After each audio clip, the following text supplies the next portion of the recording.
And we're live. Welcome to another welcome to another edition of How Not to Die.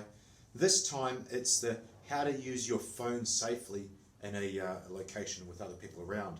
So this one's super important. I didn't realize that I did this all the time naturally, but when I need to check my phone and I'm say in a car park or say I'm in a street or something like that, the first thing I do, instead of just walking around like this, is I put my back to a wall.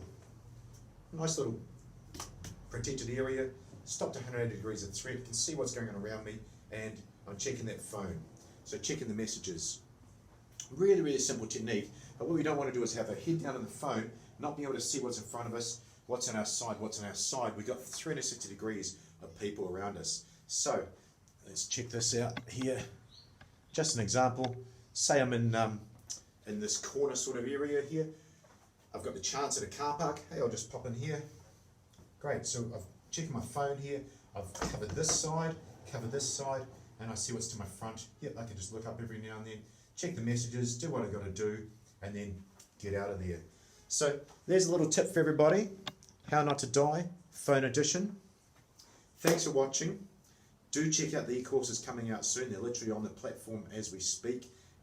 Absolutely hope these things help that one person that needs it. Thanks for watching.